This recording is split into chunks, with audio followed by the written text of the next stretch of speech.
This is a defining moment for our nation. Our unity and resolve will shape. Let us move forward with strength. This is a matter of utmost importance. We must address it with full determination. There can be no compromise. My dear fellow citizens, we stand united to demand justice for the pension. Together we will prevail. My dear citizens, your voice will count. Ensure dignity for pension without delay. एक ही मांग एक ही नारा, पुरानी pension हक हमारा. EPS 95 pension scheme is a vital step towards justice. This reform will ensure dignity for our retirees. महत्वपूर्ण उपस्थिति थी पेंशनर्स के मसीहा, उनके अधिकारों के लिए सदैव मुखर रहने वाले कमांडर अशोक रावत जी की. इस बैठक के पश्चात जो परिणाम सामने आया, उसने ये सिद्ध कर दिया है कि अब वरिष्ठ नागरिकों की एकजुटता के सामने कोई भी शक्ति टिकने में सक्षम नहीं है. आप सभी अवगत हैं कि आगामी 4 मार्च को होली का पावन पर्व मनाया जाएगा. रंगों का ये उत्सव इस बार पेंशनर्स के लिए और भी अधिक विशेष होने जा रहा है. सरकार ने स्पष्ट रूप से घोषणा कर दी है कि 3 मार्च अर्थात होली से ठीक एक दिन पूर्व देश के प्रत्येक EPS 99 पेंशनर के बैंक खाते में 7,500 और उस पर महंगाई भत्ता मिलाकर संपूर्ण राशि अंतरित कर दी जाएगी. ये केवल एक सरकारी आदेश मात्र नहीं है, वरन ये उन करोड़ों वरिष्ठ नागरिकों के अथक संघर्ष की विजय है जिन्होंने वर्षों तक अपने अधिकार के लिए संघर्ष किया, सड़कों पर ठंड और गर्मी सहन की और कभी हार नहीं मानी. साथियों, आज सुबह जो सम्मेलन हुआ वो कोई सामान्य बैठक नहीं थी. ये एक ऐतिहासिक टकराव था जहां सत्य और न्याय का पलड़ा भारी रहा. इस बैठक में कमांडर अशोक रावत जी ने सीधे प्रधानमंत्री मोदी और वित्त मंत्री की आंखों में आंखें डालकर वार्ता की. उनके हाथों में कुछ ऐसी महत्वपूर्ण फाइलें थीं जिन्हें सरकार इच्छुक होते हुए भी अनदेखा करने की स्थिति में नहीं थी. ये वही दस्तावेज हैं जिनमें ये स्पष्ट किया गया है कि किस प्रकार पेंशनर्स के अधिकार का धन पिछले कई वर्षों से रोका गया, किस प्रकार उन निधियों को कुछ विशेष उद्योगपतियों के खातों में स्थानांतरित किया गया और कैसे वृद्धजनों को संघर्ष करने के लिए छोड़ दिया गया. अशोक रावत जी के हाथों में इतना प्रभाव था कि सरकार पूरी तरह से रक्षात्मक स्थिति में आ गई. बैठक के दौरान वातावरण इतना गंभीर हो गया था कि वित्त मंत्रालय के अधिकारियों के पसीने छूट गए. उन्हें आभास हो गया कि अब कोई भी बहाना स्वीकार नहीं किया जाएगा, अब कोई विलंब नहीं हो सकता. इसका परिणाम ये हुआ कि बैठक समाप्त होते ही वित्त मंत्रालय से तत्काल धन जारी करने के आदेश जारी कर दिए गए. सरकार ने महसूस कर लिया है कि बहुत अधिक समय व्यर्थ हो चुका है. वरिष्ठ नागरिकों के धैर्य का बांध अब टूटने की स्थिति में है. इसलिए इस बार अशोक रावत जी ने कोई शिथिलता नहीं बरती और सीधे 3 मार्च की समय सीमा निर्धारित कर दी. उन्होंने स्पष्ट कहा कि यदि इस बार भी विश्वासघात हुआ तो वे किसी भी कीमत पर मौन नहीं रहेंगे. आज सुबह के इस ऐतिहासिक निर्णय के बाद बैंकों को कठोर निर्देश जारी कर दिए गए हैं. सभी बैंकों को ये सुनिश्चित करने के लिए कहा गया है कि होली के अवकाश से पूर्व प्रत्येक पेंशनर का खाता अद्यतन हो, प्रत्येक लेन देन स्पष्ट हो और धन सीधे आपके खाते में पहुंच जाए. जिन फाइलों पर वर्षों से धूम जमी थी, जिन मांगों को लगातार अनदेखा किया गया, वे अब एक ठोस रूप ले चुकी है. वो धन जो पहले उद्योगपतियों की जेब में जाता था, अब उस पर रोक लग चुकी है. अब वो राशि सीधे आपके अधिकार के रूप में आपके पास पहुंचने जा रही है.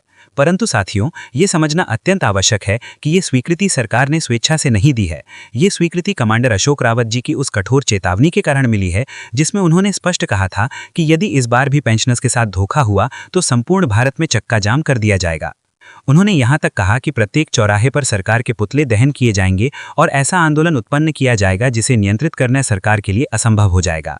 मोदी सरकार अब ये भली भांति समझ चुकी है कि यदि 3 मार्च तक धन नहीं पहुंचा तो होली के दिन देश में जो प्रलय होगा वो उनके लिए किसी दुस्वप्न से कम नहीं होगा.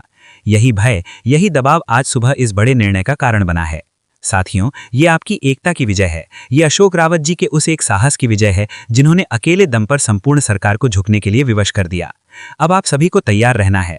3 मार्च को अपना मोबाइल फोन जांचने के लिए तैयार रहिए क्योंकि वर्षों का संघर्ष अब वास्तविकता बनने जा रहा है. 7,500 और महंगाई भत्ता अब केवल एक मांग नहीं वरन आपका कानूनी अधिकार है और वो अधिकार अब आपके खाते में आने वाला है.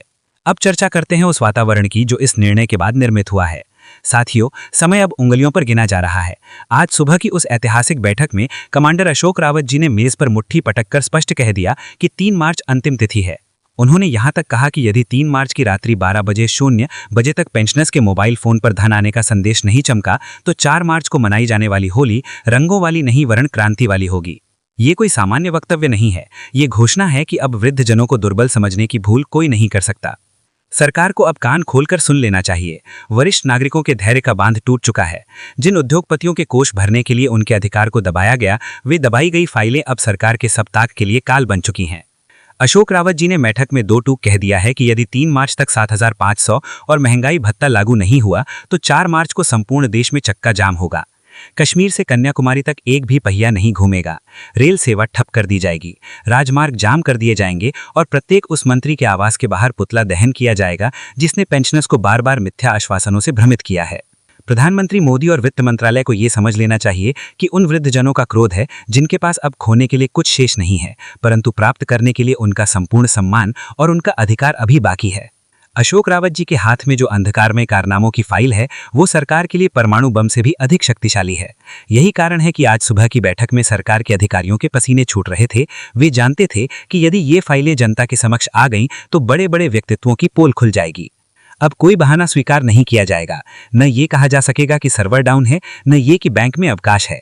प्रश्न ये है कि जब उद्योगपतियों का ऋण रविवार के दिन माफ किया जा सकता है तो पेंशनर्स का धन 3 मार्च तक उनके खाते में क्यों नहीं पहुंच सकता? ये प्रश्न अब प्रत्येक गली, प्रत्येक चौराहे पर जोर शोर से पूछा जा रहा है। अब बहुत हो गया भ्रमित करने का खेल।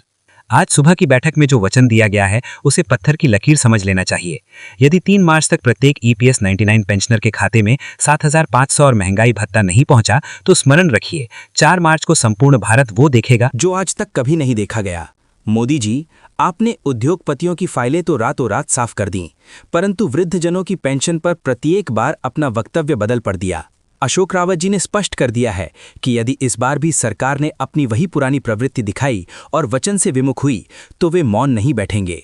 उन्होंने कहा, आपने हमें पागल समझा, आपने हमारे धैर्य को हमारी दुर्बलता समझा, तो आप सुन लीजिए, 4 मार्च को आपके पुतले नहीं जलेंगे, वरना आपका संपूर्ण तंत्र ठप कर दिया जाएगा। साथियों, चित्र पूर्णतः स्पष्ट है। रेल की पटरी से लेकर संसद के मार्गों तक प्रत्येक स्थान पर पेंशनर्स की लाठी गूंजेगी। अशोक रावत जी के पास जो आपके अंधकारमय कारनामों की फाइल है वो अब खुलने के लिए पूर्णतः तैयार है। यदि 3 मार्च की रात्रि तक धन नहीं आया तो 4 मार्च की प्रातः वो फाइल भी खुलेगी और पेंशनर्स का क्रोध भी फटेगा। हम वे वृद्धजन हैं जिन्होंने इस देश का निर्माण किया है, इस देश को सींचा है और अब हम अपनी लाठियों से अपना अधिकार लेना भी जानते हैं। ये कोई सामान्य चेतावनी नहीं है, ये एक महाघोषणा है। या तो 3 तारीख को सम्मान दो, अन्यथा 4 तारीख को तैयार रहो। अब जल सिर से ऊपर निकल चुका है। आज सुबह की बैठक में जो निर्णय हुआ है उसे अंतिम चेतावनी समझिए। यदि 3 मार्च तक EPS 99 पेंशनर्स के खातों में 7,500 और महंगाई भत्ता नहीं आया तो 4 मार्च को मनाई जाने वाली होली रंगों से नहीं वरन वृद्धजनों के रक्त से सड़कों पर खेली जाएगी। हमने अपनी युवावस्था इस देश को समर्पित कर दी। अब यदि वृद्धावस्था में हमें हमारा अधिकार नहीं मिला तो हम अपना रक्त बहाने से भी पीछे नहीं हटेंगे।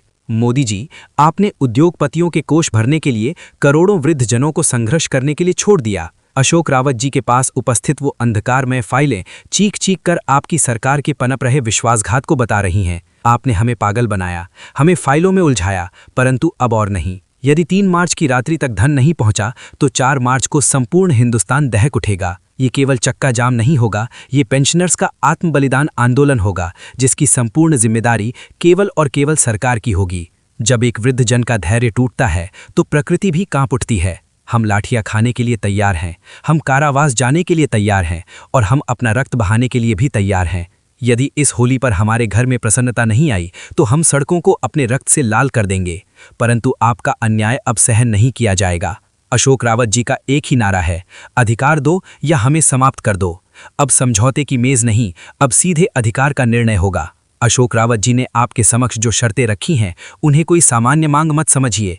ये करोड़ों वृद्धजनों का अभिशाप और उनके क्रोध का प्रलय है। आपने उद्योगपतियों की जेबें भरने के लिए हमारे अधिकार के धन का जो अपहरण किया है उसकी भांतियों की जेबें भरने के लिए एक एक सूची अब हमारे पास है। यदि 3 मार्च तक 7,500 और महंगाई भत्ता लागू करने की अधिसूचना और उसकी राशि आपके खाते में नहीं आई तो 4 मार्च का सूर्य आपकी सरकार के लिए सबसे बड़ी संकट लेकर उदय होगा। हम अब पुतले दहन करके अपना समय व्यर्थ नहीं करेंगे। यदि इस बार विश्वासघात हुआ तो संपूर्ण देश चक्का जाम देखेगा। रेल रोकी जाएगी, सड़कों पर शव बीत जाएंगे, परंतु एक भी वाहन का पहिया नहीं घूमने दिया जाएगा। आपने हमें वर्षों तक फाइलों के नाम पर पागल बनाया। न्यायालयों में जिंदगी दरअसल एक 12 अंकों पर भारत दो सकती है, मदनों पर भारत करेगी। मंत्री नेम की पाला कर दिया, मंत्री नेम की पाला कर दिया, मंत्री नेम की पाला कर दिया। आपने पाला कर दिया, तिथियों के नाम पर भटकाया, परंतु अब अशोक रावत जी की काली फाइल खुलेगी और आपके उन विशेष उद्योगपतियों के नाम इंडिया पाथ क्लियर पश्चात देखते हैं। This is a defining moment for our unity and resolve our future. Let us move forward with strength. करो एक ही मांग, एक ही नारा, पुरानी पेंशन हक हमारा। My dear pensioners, your voices have been heard. EPS 99, we will increase your pension. Jai Hind. My dear citizens, your voices have strength. George then, dignity for pension without delay. My dear pensioners, I promise you, the government will deliver its commitment. This is a matter of utmost importance. We must address it with full determination. There can be no compromise.